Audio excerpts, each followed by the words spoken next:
Na kaming kuryente kasi brown out. Pero ang internet namin naka-on pa. Tuwa lang. May scheduled kaming brown out from Meralco talaga for the whole subdivision. At hindi lang kami, pati yung ibang subdivision dito sa Molino, Bacoor. 11:30 p.m. to 4:30 p.m. To 4:30 a.m. yung brown out. But take note, until now, meron pa rin akong internet dahil dito. Pakita ko sa inyo. Wait lang. Dito kay Avidos. Hindi makita. Wait. Avidos. Ito. Wala. Bigat niya. Para siyang UPS power supply. Charging adapter para sa mga router or modem or internet modem. As you can see, na kaming kuryente kasi brown out. Pero ang internet namin naka-on pa. Naka-on pa rin. So that's why may internet pa rin ako sa phone ko.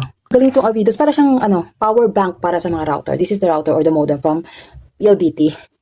At nung namatay ang kuryente, nag-set off agad itong, since ito naka-connect na siya kasi sa kuryente, bali aming modem naka-connect dito sa Avidos, UPS, tapos ito naka-connect sa kuryente. So kung may kuryente, nasa-charge to. Pag wala ng kuryente, syempre wala na siyang makukunan ng kuryente, di ba? Kasi nga brown out. Ito siya ang nag-act as a power bank sa aming dito sa aming modem. Kaya may internet pa rin ako kahit walang kuryente. Tingnan nyo ha, na may internet pa rin. Ayan o, naka-screen recorder ako. At nakikita nyo dyan, tingnan nyo ha. PLDT, connected pa din. So, battery niya is 6,000 mAh. So, ilang oras din yan? 6,000 mAh. Of course, depende yan kung gaano ka-heavy kayo gumamit ng internet. Ako, phone lang naman na magko-connect sa kanya. So, walang computer, walang laptop.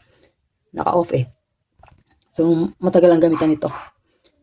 Ayan. So, maglalagay ako nito sa yellow basket if you like this. Laking tulong nito guys sa, sa mga nag-work from home or for example, may bagyo tapos biglang nag-brown out tapos mga anak nyo nag-work or nagsuschooling pa rin sa bahay ninyo. At least, if ilang oras man yan, makakapaggamit sila ng internet.